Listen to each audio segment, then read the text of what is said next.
Good morning, everyone. Today is Monday, September the 15th, and I'm going to pull up the calendar here and look at a couple of things with you.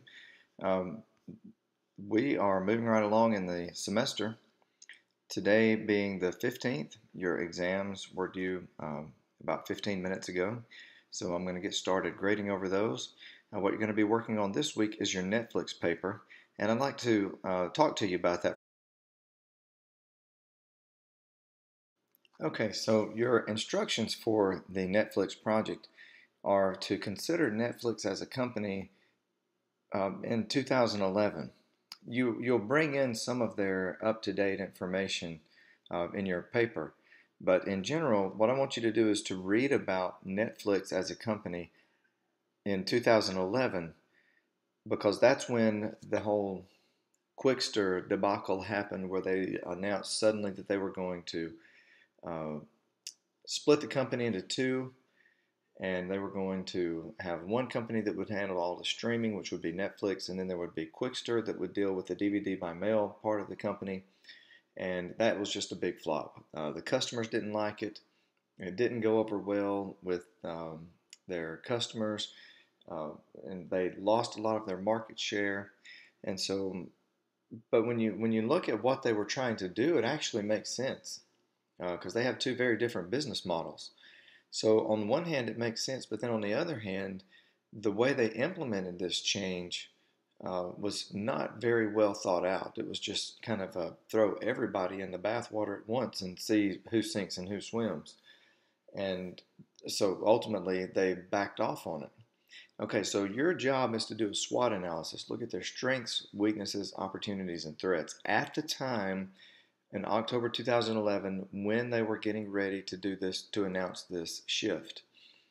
Okay, so when you do that, I want you to consider, what was going on when they made this announcement. What parts of the change management process does it look like they did not use? What part of the strategic planning process did they or did they not use? What about the five forces model, Porter's model? What about the CYB model? Where were the breakdowns in thinking and where were the breakdowns in communication?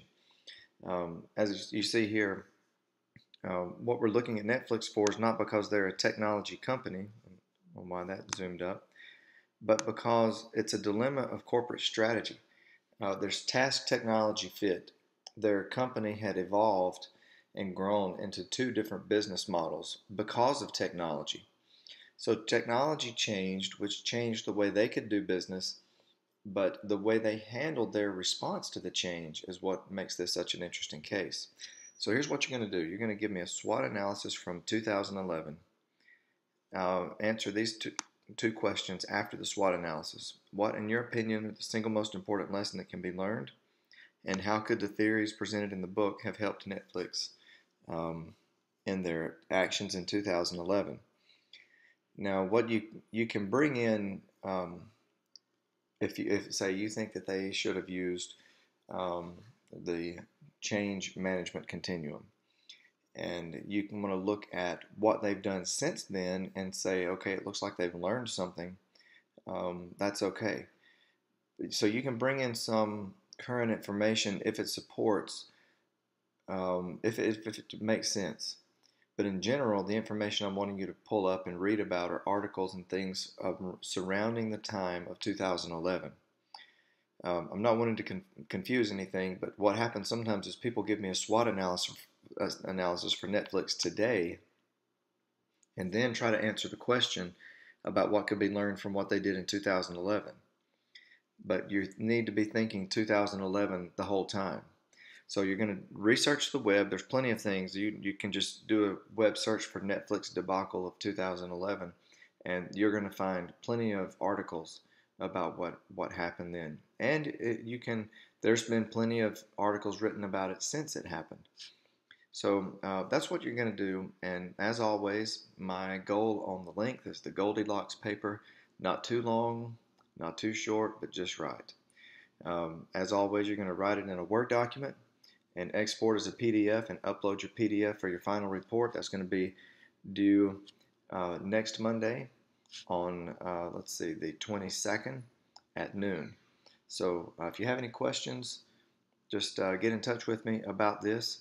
One other thing that I want you to look at this week and kind of think about is I've got a discussion posting right here called Exam 1 Material, and I want you to just kind of discuss the most significant topic or the topic that was most significant to you, and kind of tell why. Is it because of your company, because of your industry, because of your job? What was it that when you read it, you just really thought, "Wow, that's significant." That I could have used that, or I wish we had known that. Or maybe you read it and you thought, "Wow, we're doing that. That's exactly what we're doing." So, what was it over the past 4 chapters that kind of jumped out at you as something that was very significant? Don't really have a time limit here. I try to post things that are open ended in hopes that conversations will start, and you'll find it interesting to see what other people thought was interesting, and maybe learn something from other people's feedback. If you have any questions, as always, get in touch with me. Otherwise, I look forward to reading your Exam 1 essays. I'm going to try to get those done early this week. I'm going to start on them this afternoon since they're turned in now. And if I can, I really need to finish them because of other things going on this week. I need to finish them by tomorrow if I can. But, if I can't, then I'll just keep working on them throughout the week until I get them done. So have a great day, and I hope that you're all doing well.